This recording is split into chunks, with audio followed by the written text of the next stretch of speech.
নমস্কাৰ মই ঋতুৰাজ টাইমিটৰ দৰ্শকসকলৰ বাবে এই মুহূৰ্তত লৈ আহিছো এটা গুৰুত্বপূৰ্ণ খবৰ সমাগত পঞ্চায়ত নিৰ্বাচন আৰু পঞ্চায়ত নিৰ্বাচনৰ প্ৰাক মুহূৰ্তত এতিয়া গাঁওবুঢ়াসকল সাৱধান কিয়নো গাঁওবুঢ়াই এতিয়াও আপোনাৰ পৰা প্ৰমাণপত্ৰৰ নামত টকা লৈ আছে নেকি যদিহে প্ৰমাণপত্ৰৰ নামত চাহ খৰচৰ বাবে টকা বিচাৰিছে গাঁওবুঢ়াই তেনেহলে গাঁওবুঢ়া পৰিব বিপদত ইতিমধ্যে ৰাজ্যৰ মুখ্যমন্ত্ৰীগৰাকীয়ে কঠোৰ নিৰ্দেশ প্ৰদান কৰা পৰিলক্ষিত হৈছে এই ডাঙৰ খবৰ দুটাই মিটৰ দৰ্শকসকলক এই মুহূৰ্তত জনাইছো পঞ্চায়ত নিৰ্বাচনৰ পূৰ্বে গাঁওবুঢ়াৰ বিৰুদ্ধে কঠোৰ হৈ পৰিছে চৰকাৰ যদিহে প্ৰমাণপত্ৰ দিয়াৰ নামত গাঁওবুঢ়াই আপোনাৰ পৰা ধন লৈছে তেনেহলে গাঁওবুঢ়া পৰিব বিপদত গাঁওবুঢ়াৰ বিৰুদ্ধে চলিব বৃহৎ অভিযান আপোনাৰ পৰা এতিয়াও গাঁওবুঢ়াই ধন লৈ আছে নেকি যদিহে প্ৰমাণপত্ৰ দিয়াৰ নামত আপোনাৰ পৰা ধন লৈছে প্ৰমাণপত্ৰৰ বাবদ যদি চাহ খৰচ বুলি কৈ টকা লৈছে তেনেহলে আপুনিও দিব পাৰিব অভিযোগ চৰকাৰে গাঁওবুঢ়াসকলৰ বাবে প্ৰতিমাহে ৯,০০০ কৈ টকা দিব আৰু তেনে পৰিপ্ৰেক্ষিতত যদিহে গাঁওবুঢ়াসকলে সৰ্বসাধাৰণ জনতাৰ পৰা প্ৰমাণপত্ৰখন দিয়াৰ নামত ধন বিচাৰে তেনেহলে গাঁওবুঢ়াসকল পৰিব বিপদত ৰাজ্যৰ গাঁওবুঢ়াসকলে এতিয়াৰ পৰা পাব পাৰিতোষিক ৰাজহ গাঁও আৰু বন গাঁৱৰ গাঁওবুঢ়াই পাব সমপৰ্যায়ৰ ধন আৰু তাৰ পাছতো যদিহে প্ৰমাণপত্ৰৰ নামত সাধাৰণ লোকৰ পৰা ধন নলয় তাৰ বাবে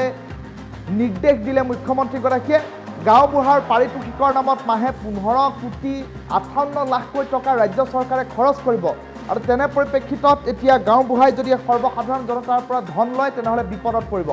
বনগাঁৱৰ 278 গৰাকী গাঁওবুঢ়াক দিয়া হ'ব পাৰিতোষিক ৰাজহ গাঁৱৰ 668 গৰাকী গাঁওবুঢ়াক পাৰিশ্ৰমিক দিয়াৰ ব্যৱস্থা ইতিমধ্যে ৰাজ্য চৰকাৰে কৰিছে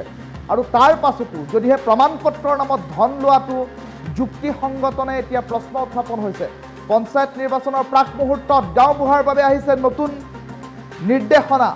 পঞ্চায়ত নিৰ্বাচনৰ পূৰ্বে গাঁওবুঢ়াৰ বিৰুদ্ধে কঠোৰ হৈ পৰিছে চৰকাৰ যদিহে প্ৰমাণপত্ৰ দিয়াৰ নামত গাঁওবুঢ়াৰ চাৰ্টিফিকেট দিয়াৰ নামত যদিহে কোনো লোকে ধন আদায় কৰিছে সৰ্বসাধাৰণ জনতাৰ পৰা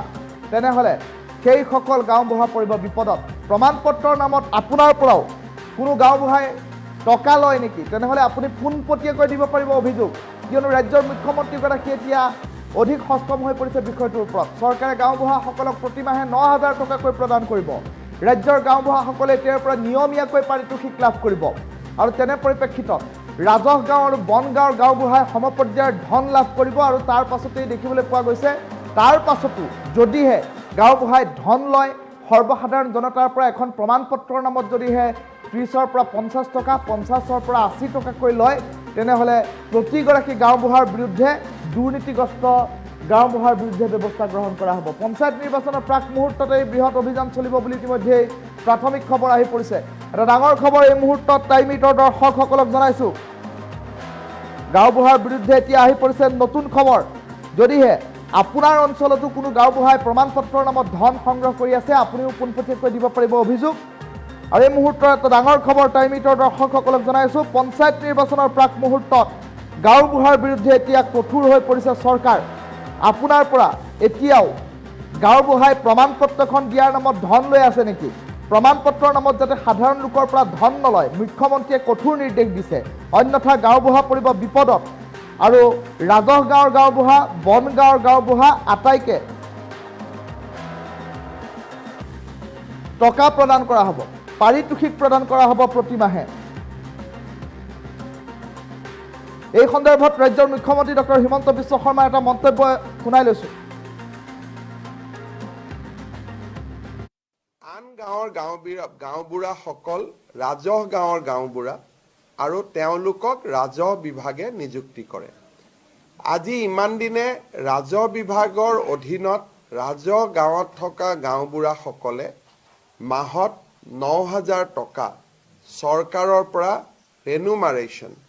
বা পাৰিতোষিক হিচাপে পাই আছিল কিন্তু বন গাঁৱত বসতি কৰি থকা গাঁওবুঢ়াসকলে চৰকাৰৰ পৰা কোনো টকা বা কোনো মাননি পোৱা নাছিলে মাত্ৰ তেওঁলোকক নিযুক্তি দি থকা হৈছিল ৰেভিনিউ ভিলেজৰ কাৰণে গাঁওবুঢ়াসকলে যি কাম কৰে বন গাঁৱৰ গাঁওবুঢ়াসকলে একেখিনিয়ে কাম কৰে কিন্তু তথাপিতো তেওঁলোকে উপযুক্ত মাননিৰ পৰা বঞ্চিত হৈ আছিল অসমত বন গাঁৱত কাম কৰি থকা গাঁওবুঢ়াসকলক ৰাজহ গাঁৱৰ গাঁওবুঢ়াৰ সমান ৯,০০০ টকাৰ পাৰিতোষিক দিবলৈ সিদ্ধান্ত গ্ৰহণ কৰে। আন গাঁৱৰ গাঁওবুঢ়াসকল ৰাজহ গাঁৱৰ গাঁওবুঢ়া আৰু তেওঁলোকক ৰাজহ বিভাগে নিযুক্তি কৰে। আজি ইমান দিনে ৰাজহ বিভাগৰ অধীনত ৰাজহ গাঁৱত থকা গাঁওবুঢ়াসকলে মাহত ৯,০০০ টকা চৰকাৰৰ পৰা ৰেনুমাৰেশ্যন বা পাৰিতোষিক হিচাপে পাই আছিল। কিন্তু বনগাঁৱত বসতি কৰি থকা গাঁওবুঢ়াসকলে চৰকাৰৰ পৰা কোনো টকা বা কোনো মাননি পোৱা নাছিলে, মাত্ৰ তেওঁলোকক নিযুক্তি দি থকা হৈছিলে। ৰেভিনিউ ভিলেজৰ কাৰণে গাঁওবুঢ়াসকলে যি কাম কৰে বনগাঁৱৰ গাঁওবুঢ়াসকলে একেখিনিয়ে কাম কৰে। কিন্তু তথাপিতো তেওঁলোকে উপযুক্ত মাননিৰ পৰা বঞ্চিত হৈ আছিল। অসমত বনগাঁৱত কাম কৰি থকা গাঁওবুঢ়াসকলক ৰাজহ গাঁৱৰ গাঁওবুঢ়াৰ সমান ৯,০০০ টকাৰ পাৰিতোষিক দিবলৈ সিদ্ধান্ত গ্ৰহণ কৰে। আন গাঁৱৰ গাঁওবুঢ়াসকল ৰাজহ গাঁৱৰ গাঁওবুঢ়া আৰু তেওঁলোকক ৰাজহ বিভাগে নিযুক্তি কৰে। আজি ইমান দিনে ৰাজহ বিভাগৰ অধীনত ৰাজহ গাঁৱত থকা গাঁওবুঢ়াসকলে মাহত ৯,০০০ টকা চৰকাৰৰ পৰা ৰেনুমাৰেশ্যন বা পাৰিতোষিক হিচাপে পাই আছিল। কিন্তু বনগাঁৱত বসতি কৰি থকা গাঁওবুঢ়াসকলে চৰকাৰৰ পৰা কোনো টকা বা কোনো মাননি পোৱা নাছিলে, মাত্ৰ তেওঁলোকক নিযুক্তি দি থকা হৈছিলে। ৰেভিনিউ ভিলেজৰ কাৰণে গাঁওবুঢ়াসকলে যি কাম কৰে বনগাঁৱৰ গাঁওবুঢ়াসকলে একেখিনিয়ে কাম কৰে। কিন্তু তথাপিতো তেওঁলোকে উপযুক্ত মাননিৰ পৰা বঞ্চিত হৈ আছিল। অসমত বনগাঁৱত কাম কৰি থকা গাঁওবুঢ়াসকলক ৰাজহ গাঁৱৰ গাঁওবুঢ়াৰ সমান ৯,০০০ টকাৰ পাৰিতোষিক দিবলৈ সিদ্ধান্ত গ্ৰহণ কৰে। আন গাঁৱৰ গাঁওবুঢ়াসকল ৰাজহ গাঁৱৰ গাঁওবুঢ়া আৰু তেওঁলোকক ৰাজহ বিভাগে নিযুক্তি কৰে। আজি ইমান দিনে ৰাজহ বিভাগৰ অধীনত ৰাজহ গাঁৱত থকা গাঁওবুঢ়াসকলে মাহত ৯,০০০ টকা চৰকাৰৰ পৰা ৰেনুমাৰেশ্যন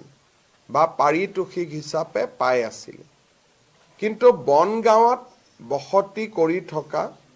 গাঁওবুঢ়াসকলে চৰকাৰৰ পৰা কোনো টকা বা কোনো মাননি পোৱা নাছিলে, মাত্ৰ তেওঁলোকক নিযুক্তি দি থকা হৈছিলে। ৰেভিনিউ ভিলেজৰ কাৰণে গাঁওবুঢ়াসকলে যি কাম কৰে বনগাঁৱৰ গাঁওবুঢ়াসকলে একেখিনিয়ে কাম কৰে। কিন্তু তথাপিতো তেওঁলোকে উপযুক্ত মাননিৰ পৰা বঞ্চিত হৈ আছিল। অসমত বনগাঁৱত কাম কৰি থকা গাঁওবুঢ়াসকলক ৰাজহ গাঁৱৰ গাঁওবুঢ়াৰ সমান ৯,০০০ টকাৰ পাৰিতোষিক দিবলৈ সিদ্ধান্ত গ্ৰহণ কৰে। আন গাঁৱৰ গাঁওবুঢ়াসকল ৰাজহ গাঁৱৰ গাঁওবুঢ়া আৰু তেওঁলোকক ৰাজহ বিভাগে নিযুক্তি কৰে। আজি ইমান দিনে ৰাজহ বিভাগৰ অধীনত ৰাজহ গাঁৱত থকা গাঁওবুঢ়াসকলে মাহত ৯,০০০ টকা চৰকাৰৰ পৰা ৰেনুমাৰেশ্যন বা পাৰিতোষিক হিচাপে পাই আছিল। কিন্তু বনগাঁৱত বসতি কৰি থকা গাঁওবুঢ়াসকলে চৰকাৰৰ পৰা কোনো টকা বা কোনো মাননি পোৱা নাছিলে, মাত্ৰ তেওঁলোকক নিযুক্তি দি থকা হৈছিলে। ৰেভিনিউ ভিলেজৰ কাৰণে গাঁওবুঢ়াসকলে যি কাম কৰে বনগাঁৱৰ গাঁওবুঢ়াসকলে একেখিনিয়ে কাম কৰে। কিন্তু তথাপিতো তেওঁলোকে উপযুক্ত মাননিৰ পৰা বঞ্চিত হৈ আছিল। অসমত বনগাঁৱত কাম কৰি থকা গাঁওবুঢ়াসকলক ৰাজহ গাঁৱৰ গাঁওবুঢ়াৰ সমান ৯,০০০ টকাৰ পাৰিতোষিক দিবলৈ সিদ্ধান্ত গ্ৰহণ কৰে। আন গাঁৱৰ গাঁওবুঢ়াসকল ৰাজহ গাঁৱৰ গাঁওবুঢ়া আৰু তেওঁলোকক ৰাজহ বিভাগে নিযুক্তি কৰে। আজি ইমান দিনে ৰাজহ বিভাগৰ অধীনত ৰাজহ গাঁৱত থকা গাঁওবুঢ়াসকলে মাহত ৯,০০০ টকা চৰকাৰৰ পৰা ৰেনুমাৰেশ্যন বা পাৰিতোষিক হিচাপে পাই আছিল। কিন্তু বন গাঁৱত বসতি কৰি থকা গাঁওবুঢ়াসকলে চৰকাৰৰ পৰা কোনো টকা বা কোনো মাননি পোৱা নাছিলে, মাত্ৰ তেওঁলোকক নিযুক্তি দি থকা হৈছিলে। ৰেভিনিউ ভিলেজৰ কাৰণে গাঁওবুঢ়াসকলে যি কাম কৰে, বন গাঁৱৰ গাঁওবুঢ়াসকলে একেখিনিয়ে কাম কৰে। কিন্তু তথাপিতো তেওঁলোকে উপযুক্ত মাননিৰ পৰা বঞ্চিত হৈ আছিল। অসমত বন গাঁৱত কাম কৰি থকা গাঁওবুঢ়াসকলক ৰাজহ গাঁৱৰ গাঁওবুঢ়াৰ সমান 9,000 টকাৰ পাৰিতোষিক দিবলৈ সিদ্ধান্ত গ্ৰহণ কৰে।